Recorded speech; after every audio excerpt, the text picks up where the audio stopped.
¿Cómo andan, amigos? Espero que anden bien. Quería hacer un video para volcar algunas reflexiones en torno a un estudio que estoy haciendo, a una lectura, podría decirse, especulativa, porque todo lo que yo hago yo es especulación. No soy un teólogo profesional, pero me encanta, y algún día, cuando tenga tiempo, vamos a dedicarnos más tiempo. Vamos a dedicarnos más de lleno, digamos. Pero quería leer este himno, este cántico, esta poesía, que aparece en Colosenses capítulo 1, versos 15 al 22. No sé realmente bien cómo se detecta que es poesía, que es algo que no es una creación paulina y que es un cántico o es una especie de himno. Calculo yo que por cómo debe estar escrito, a raíz de la crítica textual, quizás, de los manuscritos, de ahí se deducirá, calculo yo. Pero en el texto, en la traducción lisa y llana, no. Más que cierta rítmica en la composición, no puedo detectar. Pero vamos a leerlo. Colosenses capítulo 1, verso 15, dice: Él es la imagen del Dios invisible, el primogénito de toda creación. Porque en Él fueron creadas todas las cosas, las que hay en los cielos y las que hay en la tierra, visibles e invisibles, sean tronos, sean dominios, sean principados, sean potestades. Todo fue creado por medio de Él y para Él. Y Él es antes de todas las cosas, y todas las cosas en Él subsisten. Y Él es la cabeza del cuerpo, que es la iglesia, el que es el principio, el primogénito entre los muertos, para que en todo tenga la preeminencia, por cuanto agradó al Padre que en Él habitase toda plenitud, y por medio de Él reconciliar consigo todas las cosas, así las que están en la tierra como las que están en los cielos, haciendo la paz mediante la sangre de su cruz. Muy bueno, muy bueno. Y a vosotros también, que erais en otro tiempo extraños y enemigos en vuestra mente, haciendo malas obras, ahora os ha reconciliado en su cuerpo, importante eso, de carne, en su cuerpo de carne, por medio de la muerte, para presentarnos y sin mancha e irreprensibles delante de Él. Y lo último parece que es parte de la reflexión de Pablo, ¿no? Pero me parece que este cántico, este himno, esta poesía, tiene un matiz muy similar al matiz que tienen los primeros escritos de la Biblia, es decir, Génesis 1 al 11 sobre todo, donde se intenta componer una historia mito-teológica, que dé respuesta a conflictos o cuestiones culturales, de poder, digamos, ¿no? Es parte como una especie de respuesta cultural de los judíos, desde la teología hebrea hacia la mitología sumeria. Y en este caso me parece que esta composición tiene que ver con dar una respuesta al gnosticismo, ¿no? A las corrientes proto-gnósticas que estaban construyéndose, digamos, en el siglo I en paralelo, entremezcladas con el cristianismo. Cuando dice Él es la imagen del Dios invisible, en algún punto, lo que está queriendo decir, y esto puede asemejarse al gnosticismo, es que Jesús es una manifestación de Dios. Bueno, los gnósticos también van a entender, van a aceptar quizás esa frase, creo yo, entiendo, no soy un genio del gnosticismo, estoy muy por la ignorancia, digamos, respecto a ello, pero algunas cositas sé porque he escuchado a algunos que sí saben, como por ejemplo Claudio Barone, lo he escuchado bastante tiempo. Me gustaría poder profundizar más con él, pero bueno, hoy no están dadas las circunstancias. Pero tengo sus libros y se da mucho ahí, está muy bueno lo que explica. Pero es la imagen del Dios invisible. Y los gnósticos tenían como dos divinidades, digamos, o tres, no sé, depende cómo se vea. Jesús creo que no era Dios, así que para ellos, así que no sería Dios, y serían dos, pero una es el demiurgo, que es una especie de Dios inferior, y después el Padre, ¿no? El ser supratrascendente, el ser por excelencia, el principio de todas las cosas. el uno, van a decir. Entonces, Jesús viene a manifestar la imagen del Padre, del verdadero Padre. Y el Logos tiene mucho que ver en esto, porque el Logos en el gnosticismo es asociado a Jesús al igual que en el cristianismo, porque el Logos es la comunicación, es el nexo entre los entes y la conciencia o la subjetividad, ¿no? Sin el lenguaje es imposible el conocimiento. Por eso parece ser que los gnósticos, cuando el león, Sofía, quiere conocer su origen al Padre, a la divinidad supratrascendente, comete un pecado, porque lo decide hacer sola, sin la compañía del león complementario, que creo que ellos hablan de masculinidad y feminidad también, como complementariedad en esto de los eones, y Sofía parece que es un eón que es complementario femenilmente a el Logos, que sería su versión o su contraparte masculina. Entonces, al querer conocer sola a su origen, comete un acto equivocado, un error. Ella lo tenía que hacer en conjunto con el Logos. Claro, es que el conocimiento, la sabiduría, no puede conocer su origen si no es por medio del lenguaje, ¿no? No puede desarrollarse, no puede ampliarse, no puede profundizarse si no hay lenguaje. Entonces es un complemento necesario. Y se ve que este error que comete este eón, un eón es como una especie de proyección, como una especie de emanación, no de los atributos, eso lo decimos en el cristianismo, pero me parece que ellos hablan de principios, de principio, de una manifestación de un principio de la divinidad. No sé bien cómo explicarlo porque no lo conozco tanto, pero no lo manejan en términos de atributos como en el cristianismo. En el cristianismo nosotros tenemos la comunicación del Padre, de Dios, de ciertos aspectos de su naturaleza, como son el amor, la misericordia al hombre, ¿no? Bueno, me parece que en el gnosticismo estos son principios, no atributos. Y este error es lo que crea a un ser, o quizás emana, no sé bien cómo decirlo, emana otro ser erróneo, que va a ser el demiurgo, que es apelado en la filosofía griega también, ¿no? Como el creador de este mundo material que es malo, porque si este mundo tiende mal, tiene sufrimiento y tiene cosas que no deseamos, entonces, por consecuencia, este mundo es malo, la materia es mala, pero lo que es bueno es lo metafísico, es lo espiritual, es lo trascendente, la materia no. Entonces, este mundo es creación del demiurgo, que es originado en el error del conocimiento, de la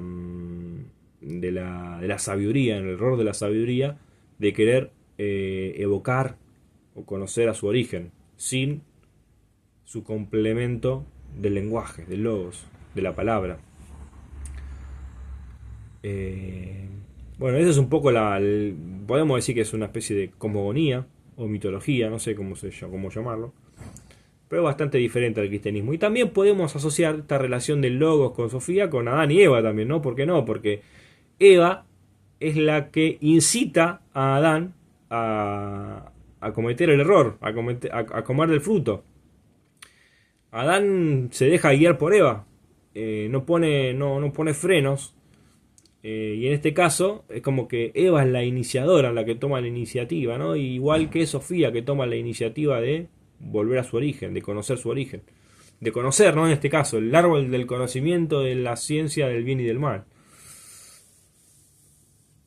Bueno, parece que hay conexiones, me parece que hay una influencia de lo que es los relatos judíos también, ¿no? Pero seguramente están basados en otras cosas, toda esta cosmogonía gnóstica. Pero hay conexiones, hay conexiones. Ahora, es la imagen del Dios invisible. Bueno, evidentemente en el cristianismo la imagen es una manera sensible de hacernos de la revelación. La palabra también es otro y está un poco apelado acá, después lo vamos a ver, pero la imagen y la palabra son las dos principales vías por la cual la revelación nos es dada. Por la cual podemos contactarnos en nuestra subjetividad con la revelación. Por verla y por escucharla. Por los ojos y por los oídos. Son los dos principales, me parece, sentidos humanos, ¿no? Por los que nos dejamos llevar. Y Jesús dice, nadie ha conocido a Dios. El unigénito Hijo que está en el seno del Padre lo ha dado a conocer. Y el que me ha visto a mí ha visto al Padre, dice Jesús también, ¿no? Entonces la teología cristiana, sobre todo la teología juanina, da mucha evidencia de esto, ¿no? De que Jesús es la imagen de Dios. Bueno, hay más para decir sobre la imagen, pero no quiero agotarlo. El primogénito de toda creación, acá tenemos la vieja discusión, ¿no? Arriana, de esto de los testigos de Jehová, si fue creado o no creado. Bueno, es que el primogénito de toda creación no apela a que es el primero creado, sino que es el que tiene la autoridad dentro de la creación. Es el que merece la herencia, el que debe de dar, claro. En algún sentido, Jesús fue creado, claro. Su cuerpo carnal fue creado acá en la tierra, dentro del mundo. Pero su sustancia como persona es anterior. Pero acá estamos hablando del Jesús, del Jesús histórico. Estamos hablando de una persona de carne y hueso. Entonces no está mal hablar de él como primogénito. A veces en las analogías hay que suprimir algunas deducciones que hacemos porque no son el pie principal o el núcleo central de la analogía. Entonces el primogénito de toda creación tiene que ver con la primogenitura judía o hebrea, donde hay una jerarquía legal, no necesariamente una primacía temporal, por lo que lo podemos ver quizás en Jacob y Esaú, o por ahí en otros casos donde no necesariamente termina heredando o teniendo la jerarquía la persona mayor, ¿no?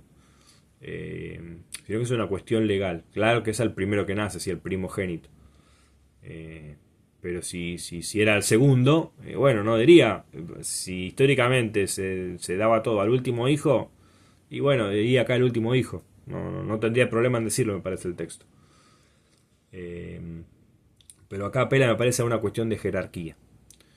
Porque en él fueron creadas todas las cosas. Y cuando habla que en él fueron creadas todas las cosas, me parece que está apelando acá a la participación que tienen las cosas en Jesús y en la imagen de Dios. Porque lo que existe participa en el ser de Dios en el sentido que existe, como primer grado, ¿no? Y después participará en unos segundos, terceros, X grados, en base a la capacidad de lo creado de manifestar o darnos información respecto de Dios. Evidentemente, cuando en Génesis 1 se habla de Dios como la imagen, como del hombre, como imagen de Dios, evidentemente se lo hace respecto de que el animal, la bestia, el ave, no es, o por lo menos no participa de lo que Dios es como lo hace el hombre. Si viéramos diferentes fotos de Dios, si viéramos diferentes fotos, imágenes de Dios en diferentes grados, bueno, posiblemente un animal tenga algo de apariencia, ¿no? De hecho, en la antigüedad justamente se se hacía esculturas de animales mezcladas con dioses, ¿no? Y ahí Pablo va a salir Pablo citando, creo que sabiduría, va a salir al cruce diciendo, no, no hay que adorar a ídolos. El hombre cambió la gloria del creador por imágenes corruptibles, por cuadrúpedo, dice. Bueno, los animales son unos seres interesantes también. Pero evidentemente hay algo en el hombre que supera, y la razón puede serlo, supera ampliamente lo que los animales pueden decirnos acerca de Dios, ¿no? El mundo también nos puede hablar de Dios y nos puede decir justamente la revelación general, entendida como la ortodoxia, es Dios manifestándose a través de las cosas creadas inanimadas. Cuanto más lo animado puede denotarnos algo del Espíritu Divino. Entonces, creo que porque en él fueron creadas todas las cosas, me parece que apela a eso, ¿no? Después se va a decir algo más respecto a esto. Las que hay en los cielos, las que hay en la tierra, visibles e invisibles, sean tronos, sean dominios, sean principados, sean potestades. Acá habla de autoridad. Cuando dice lo que está en los cielos, lo que está en la tierra, visibles e invisibles, también habla de jerarquías y categorías, ¿no? Lo metafísico y lo físico. Lo metafísico plasmado o expresado en nuestro conocimiento filosófico es lo que está en el cielo, y lo físico expresado en nuestra comprensión o cognición casi hoy científica es lo que está en la tierra, la parte, digamos, lo palpable, lo empírico. Y los tronos, los dominios, los principados y los potestades también pueden apelar a jerarquías espirituales, no necesariamente solamente humanas. Puede apelar a lo angelical, al concilio divino, a los seres divinos o seres celestiales de este concilio. Pero en fin, es un tema de poder y de jerarquía sobre la realidad, sobre el mundo, porque Dios creó al hombre para señorear, para tener poder. Entonces dice que todo fue creado por medio de Él y para Él. Y este por medio de Él ya hace el nexo entre la palabra creadora de Dios y Jesús. Jesús como el Logos, como la encarnación de la palabra, la expresión de Dios, del Padre.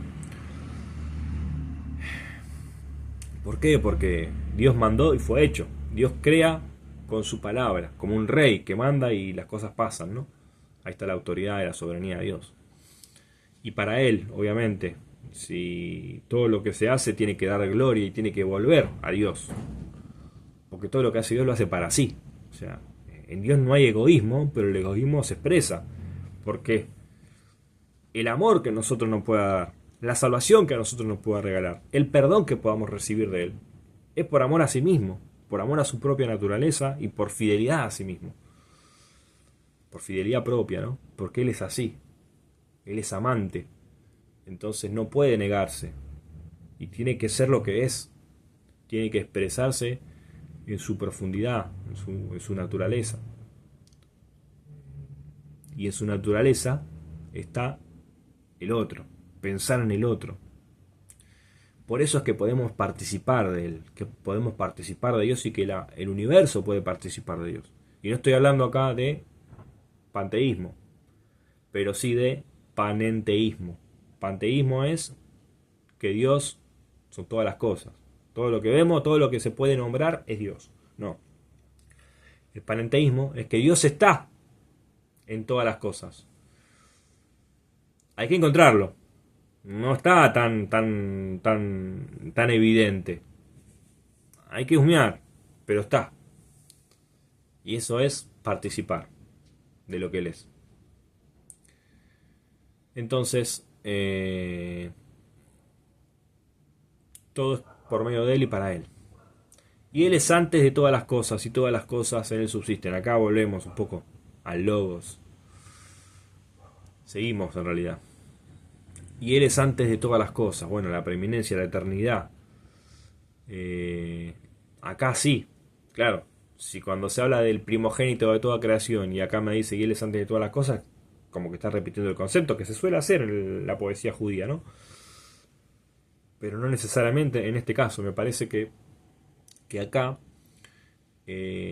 como como dije, expliqué antes, en el primogénito de toda creación se habla de una jerarquía legal, de una importancia, de una relevancia.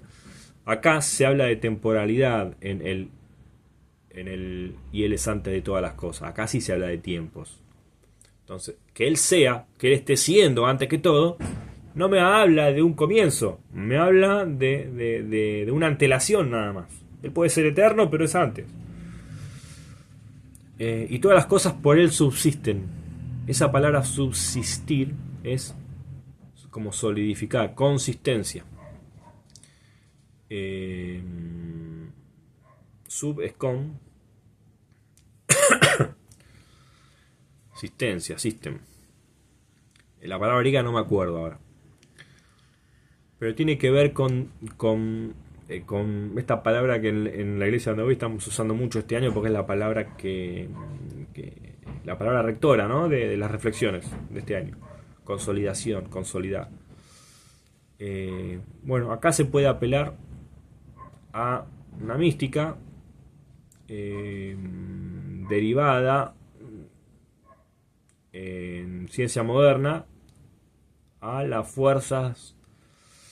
cuatro fuerzas principales que sustentan o sostienen el equilibrio universal: la gravedad, la fuerza nuclear débil, la fuerza nuclear fuerte y el electromagnetismo. Nadie sabe cuál es el origen de estas fuerzas, nadie sabe de dónde nace la fuerza, por qué nace la fuerza de un objeto o el propio tejido espacio-tiempo que se comporta así, se comporta generando una aceleración atrayente hacia los objetos que tienen masa. Esto lo descubrió Einstein, porque antes se pensaba que los objetos con masa son los que atraían. No, es el espacio-tiempo que se curva. Es la masa que genera un efecto en el espacio-tiempo y es ese espacio-tiempo el que atrae, el que inclina, el que mueve. Nadie sabe dónde surgen estas fuerzas. Sin embargo, tienen parámetros, tienen subconstantes y su equilibrio, o sea, su ecualización, digamos, para que el universo sea, porque si no estuvieran ecualizadas como están, y con esto me refiero a la cantidad de cada una, o a la cantidad en la constante que afecta la fórmula de cada una. Esto está muy bien sabido en la apologética. El universo no sería el que es, y posiblemente nosotros nunca hubiéramos podido llegar a existir. Pero no creo que esto se refiera solamente al universo material, sino también al universo invisible, a la parte espiritual, metafísica. Porque el amor, ¿dónde está el amor? ¿Dónde está el amor? Digo, dame amor, dame que lo quiero agarrar. No, el amor es un concepto que expresa una relación dinámica entre los entes. Una relación dinámica específica, que es la de la provisión, la del cuidado, la de la protección, la del afecto, la de la compañía, la del interés, etcétera, no todas las cosas que lleva consigo el amor. Pero no puedo tocar el amor. No puedo ver de qué color es. Porque el amor puede tener todos los colores. El amor puede tener todos los olores. El amor puede ser cualquier gusto, puede formar parte del amor.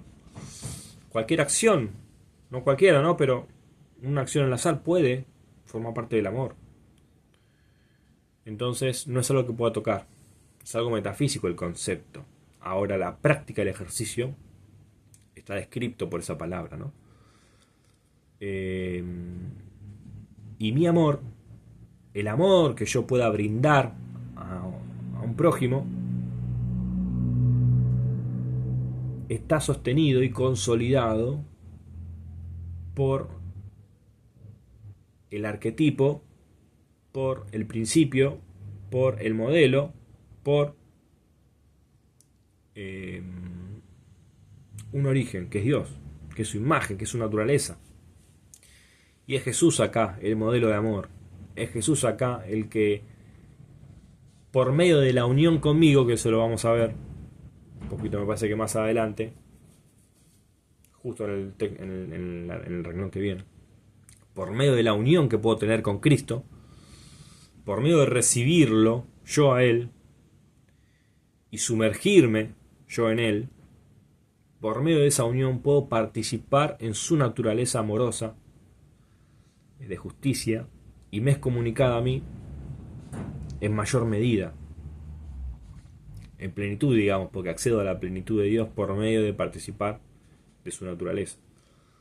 Entonces es ahí donde cobra solidez y firmeza, ¿no? Mis acciones moralmente positivas, donde mi jugarme por el otro y donde mi padecer injustamente por otro puede llegar a tener fruto, porque cualquiera puede dar la vida por otro, digamos, puede poner su cuerpo para ser quemado, como dice Pablo, pero si no hay amor, y eso viene de Dios.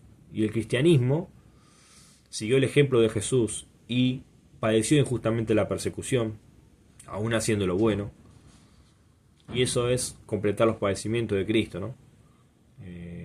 Bueno, la teología paulina y el Nuevo Testamento está lleno de esto de la unión con Cristo. Y Él es la cabeza del cuerpo que es la iglesia. De vuelta acá, la unión. La iglesia es Cristo en la tierra. Los pies de la iglesia son los pies de Jesús. Y es por esa unión que dice que fuimos bautizados en su muerte. ¿Qué quiere decir? Que cuando Jesús murió, murimos nosotros. Que cuando Jesús resucitó, resucitamos nosotros. Que cuando Jesús ascendió, Dios, por medio de Cristo, nos sienta a nosotros en los lugares celestiales con Él. Nos da un lugar de autoridad, de privilegio, de jerarquía.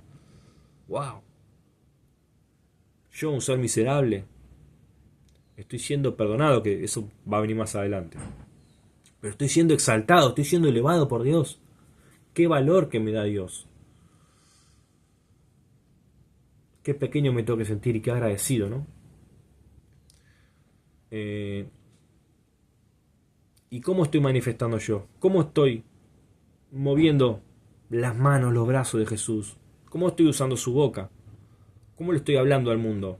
O sea, ¿el mundo está recibiendo las palabras de Jesús en mis palabras? ¿Está amando con el amor de Jesús en mi amor? ¿O todo lo contrario? Bueno, lamentablemente, si todo lo contrario, el mundo va a sentir rechazo por Jesús. Porque va a haber un Jesús que es como yo. Va a haber un Jesús que no ama. Un Jesús indiferente, que no se preocupa por el otro. Pero si me preocupo, si no soy indiferente, si me intereso y si amo, van a relacionar a la iglesia con ese Jesús. Si no, mejor hacerse ateo, van a decir. Que es lo que me parece que en algunas personas pasa, ¿no? Se van a sentir heridos por Jesús si la iglesia los hiere. Y es una realidad, ¿no? Pero también en la familia es una realidad, porque como papás, yo que soy papá, tengo 2 nenes, trato de preocuparme por ser el padre que necesitan, porque ellos van a ver a Dios en mí y van a creer en Dios como creen en mí, porque es arquetípico, es psicológico, ya fuimos creados así y la revelación está dada así, así la hizo Dios.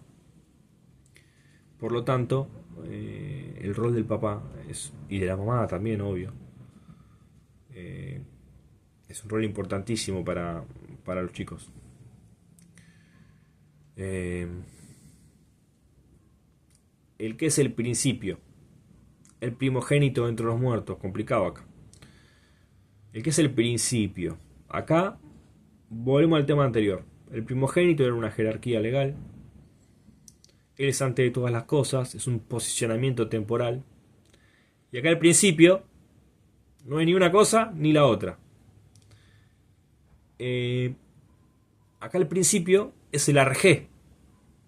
El arjé de Juan 1.1. En el principio era el verbo. Pero esta palabra principio, bueno, y si hablamos de Juan, en el principio era el verbo, se está igualando el principio con el logos, o sea, el arjé igual al logos. Y en la filosofía griega, el principio, el arjé y el logos son dos conceptos diferentes, pero Juan los unifica. Y en algún punto, acá, esta especie de himno también. Y el principio es como el valor rector, es como el criterio rector que da forma a las cosas. No solamente, entonces, no solamente Jesús tiene una jerarquía legal de parte de Dios por sobre todo, ¿no? Una autoridad, una herencia, un señorío. No solamente Jesús es antes de todo lo que existe creado, sino que es el criterio con el cual todo fue creado. Me parece que va por ahí la cosa. Y el primogénito entre los muertos, o sea, no es el primero en morir, pero sin embargo parece ser que es el primero en resucitar. Y esto es una idea que el cristianismo me parece que ha desarrollado incorrectamente y que la teología más moderna ha logrado cohesionar mejor. ¿Qué quiero decir?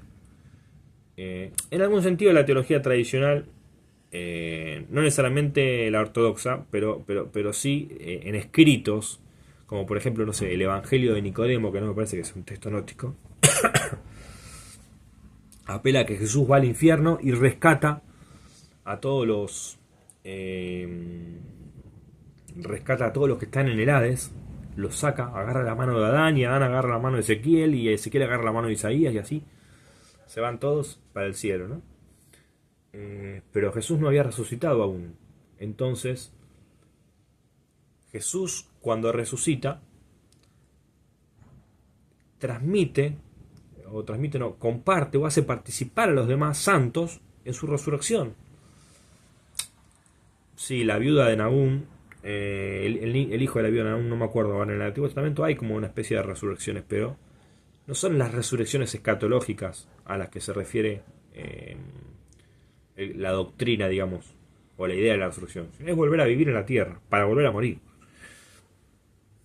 En cambio, la resurrección, propiamente dicha, es un término escatológico que es el pasar por la puerta a la nueva vida, a la plenitud de la deidad, a la eternidad sin fin, digamos, a la existencia perdurable, incorruptible. Eso es la resurrección. No es necesariamente la resurrección que mi cuerpo vuelva, que mi carne vuelva a subsistir en este mundo, afectado por las leyes de este mundo, sino que es poner a mi esencia en un nuevo cuerpo para participar de una experiencia incorruptible, en la que tengo un acceso más pleno al conocimiento de Dios. Y por eso digo que la teología más moderna ha sabido cohesionar esto y dice que Jesús es el modelo de resurrección. Al ser el justo, que muere por los injustos, al ser la puerta que abre la resurrección al entendimiento humano, mejor comprendida, al ser un giro, una revelación respecto de la resurrección, que no se tenía en ese momento, Jesús va a ser el primero en resucitar, obviamente, pero participando también a los santos en esa misma resurrección. Entonces no es Elías el que resucita primero y que hace participar a todos los santos en la naturaleza de Dios de manera más plena, sino que es Jesús el que hace eso, el que abre el paradigma teológico a esto y que invita a todos los hombres a vivirlo y a experimentar el poder cotidiano que la idea de la resurrección y la doctrina de la resurrección ejercen en nuestra mente y en nuestro corazón por medio de su espíritu, impactando plenamente en nuestros hechos. y en nuestra naturaleza también, regenerándonos, dando un sentido y un propósito realmente trascendente, haciéndonos, ayudándonos a vivir la vida de Jesús en nosotros, experimentar a Jesús en la vida. Bueno, el poder de la absolución tiene muchos beneficios en la Biblia, ¿no? Este poder es operado en nosotros por medio de su Espíritu, dice. Y es el que nos ayuda en nuestra debilidad. Es el que cuando nos negamos a nosotros mismos, en nuestras miserias, en nuestros pecados, en nuestra debilidad justamente, nos permite hallar el poder de Dios y ver resultados de crecimiento, de progreso, a pesar de lo que somos, ver restauración en nuestra vida, de las cosas viejas, de lo que hemos equivocado, ver perdón, ¿no? Entonces, el cristianismo comenzó a vivir una teología de la resurrección diferente al judaísmo, y esto viene de la mano de Jesús, por pasar por su puerta, digamos. Entonces, es el primogénito de entre los muertos, el primero que vuelve a la vida de entre los muertos, para que en todo tenga la preeminencia, porque tiene que ser el primero, porque es el que es antes de la creación, el primogénito, es el principio, entonces tiene que ser el primero en esto. No puede ser el segundo. Y nadie puede traernos lo que Él nos trae, ¿no? Por cuanto agradó al Padre que en Él habitase la plenitud. Y bueno, en otro texto en hebreo va a decir la plenitud de la deidad. No, en Colosenses, me parece más adelante. Entonces, esta puerta no la iba a poder abrir nadie más que alguien que participe plenamente de Dios. Y este es el Jesús histórico. Y por medio de Él, esto es bien interesante, reconciliar consigo todas las cosas que hablamos antes, ¿no? Las que Él creó, porque si Él las creó, ¿quién las va a reconciliar? ¿Quién las va a restaurar? Él, no hay otro. Entonces, esto de la reconciliación tiene que ver con la restauración de un orden, de un sentido y de un propósito que era antes de un evento, por el cual es necesaria esa restauración. Y ese evento es la caída, ¿no? Es la intromisión del error humano, es esta corrupción que el hombre ha impuesto al mundo, porque donde va el hombre, donde pone la mano el hombre, algo pasa, ¿no? Y evidentemente afectamos la revelación, la creación la afectamos con nuestras obras. Y es algo para meditar, ¿no? Cómo tratamos la realidad, cómo tratamos al prójimo, cómo tratamos a los seres animales y también al ecosistema en el que Dios nos ha puesto, porque es bueno, porque es nuestra casa, es la revelación de Dios. ¿Qué hacemos con ella? Bueno, muchos animales se han extinguido por causas industriales, por decirlo así, ¿no? Cada vez más. Los océanos, los pobres pececitos y otros monstruos marinos están en peligro de extinguirse por causa de las contaminaciones, por ejemplo. Bueno, diversas cosas, ¿no? Dios quiere restaurar ese orden, y ese orden se restaura primero en lo cotidiano, en la restauración de familias, en personas que estaban brindadas a ciertos vicios, a ciertas actitudes que enfermaban una familia, que la destruían, que la empeoraban, que cuando llega Cristo y el poder de resurrección, giran, van hacia otro lado, tienen otra tendencia, hacen proliferar la vida, y empiezan a experimentar y participar del amor de Dios, y empiezan a brotar de ellos eso, y la familia empieza a cambiar. Ahí es donde primero hay que experimentar, ¿no? La restauración, la reconciliación, el retorno al sentido y al orden de Dios. Así las que están en la tierra como las que están en los cielos, haciendo la paz mediante de la sangre de su cruz. Y acá se me ocurrió un ejemplo interesante. No sé si será 100% así, esto es especulación científica, pero para cerrar, ¿no? No voy a cerrar con esto, voy a cerrar con otra cosa. O voy a decir la otra cosa antes y después voy a cerrar con esto. Me refería a lo del cuerpo. ahora os ha reconciliado en su cuerpo de carne. Otra bomba contra el gnosticismo, ¿no? Evidentemente todo esto que está diciendo acá va contra esta especie de cosmogonía que contaba antes, que se dan estas emanaciones, ¿no?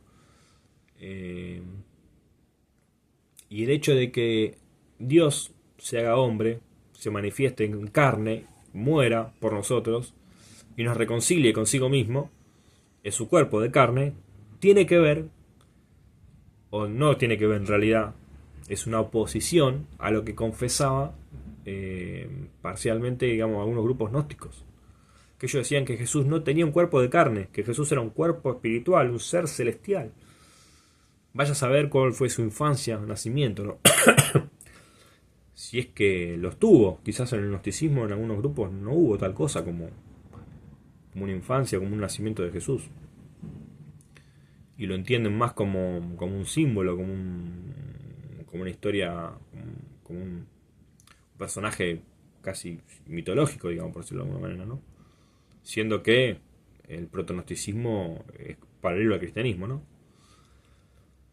Fuere como fuere, si el mundo es malo, si la carne es mala, Jesús, si es una manifestación del uno, del eterno Padre, no puede tener carne humana, ni tener hueso, ¿no? Entonces, Jesús ni antes de su muerte, y quizás que no murió, no sé cómo lo explica el gnosticismo, nunca tuvo un cuerpo de carne y hueso. Así que Pablo diga que él no reconcilia, si es que lo escribió Pablo esto, en su cuerpo de carne, es una frase, un postulado antinóstico, una respuesta al gnosticismo. Y por medio de la muerte, para presentarnos santos y sin mancha e irreprensibles delante de él, volver al orden, volver a la participación plena de Dios, a que se geste en nosotros y se exprese en nosotros la imagen de Dios, que es Jesús, a que seamos como Jesús. Y así cierro con esto, este ejemplo que pensaba, que conlleva bastante especulación porque nadie sabe realmente para qué son los agujeros negros que existen en el cosmos. Sí se sabe que los agujeros negros son estrellas muy grandes que colisionan, que colisionan en sí mismas, colapsan en sí mismas, y en ese colapso hieren o afectan el tejido espacio-temporal, por lo cual el tiempo y el espacio dentro de los agujeros negros no existen, por eso llaman agujeros negros. Y estos agujeros pueden consumir tal nivel de masa que podríamos entenderlo como milagroso. Podríamos entender que, o pensar que la masa de una superestrella que colapsa en sí misma y afecta el espacio-tiempo, dentro de ese agujero puede caber miles o millones, quizás, de estrellas mucho más grandes, con masa mucho más grandes, y ser absorbidas por ese agujero negro, ¿no? Y no solamente, el agujero negro no solamente absorbe, también me parece que escupe. No conozco bien ahí cómo es la cosa, pero nadie sabe para qué son estos agujeros negros. Sin embargo, en la teología natural o en la teleología, tampoco se puede asegurar, todo especulación, para qué sirven las cosas, aunque muchas cosas son evidentes, ¿no? ¿Para qué sirven los pulmones? Bueno, evidentemente para sustraer el oxígeno que hay en el aire y trasladarlo a la sangre para que el corazón lo bombee y oxigene el cerebro y el cuerpo. Entonces, es como medio evidente para qué sirve el pulmón, pero no es tan evidente, y también quizás es evidente para qué sirve un árbol o para qué sirve la lluvia. Cuando vemos cómo funciona el ecosistema decimos, claro, es para esto. Pero para esto porque nos conviene a nosotros. Nos conviene a nosotros como sujetos que interpretamos la realidad y decimos, bueno, gracias a Dios que esto es así, porque si no yo no podría vivir. Pero, ¿por qué no puede haber una función para estos agujeros negros? Y para mí, son especies de plantas de reciclaje cósmicas, donde los sectores del universo que ya no emiten un calor para iluminar o para o para gestar una forma, un- una, una posición en el espacio que en algún punto, y esto lo explico en otros videos, que puedan sumar, aportar un grado a que pueda existir una galaxia como la nuestra.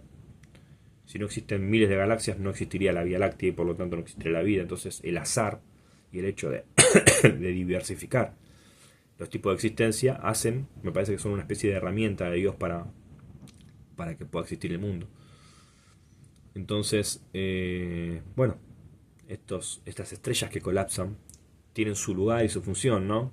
Que deben ser, formar parte de esa diversidad, simplemente. Y puede ser que también sea el de absorber estas estrellas que colapsan, como la basura cósmica, la masa inútil que ya anda por ahí y no sirve. Y limpiar así el espacio, purificándolo. eh, no sé cómo complementar la idea porque esto es pura especulación que me estoy inventando en este momento. Me parece interesante porque no he leído sobre agujeros negros, pero nadie dice bien para qué son porque nadie se atreve a especular, digamos. Porque, bueno, la especulación es peligrosa porque te puede causar desprestigio científicamente. Pero bueno, yo no soy científico, así que puedo especular con libertad. Así que en ese sentido Jesús colapsa en sí mismo muriendo. El infinito, el eterno, se hace hombre, se rebaja a vivir como un humano, se rebaja a padecer y a sufrir injustamente por los humanos, colapsa su existencia material en la mano del hombre, pero en esa muerte genera una bisagra histórica, genera una bisagra en la historia de la revelación, en la historia de la humanidad, afectando la teología, afectando la sociedad, afectando la política también, ¿no? Porque, bueno, ya sabemos que Jesús es el rey de los judíos, ¿no? El Jesucristo es el Señor, el Kyrios, el que parecía que quería tomar el lugar de César, ¿no? Por lo cual se ha perseguido a los cristianos que lo proclamaban como Señor. Y en esa muerte absorbe, succiona, limpia la maldad de la humanidad.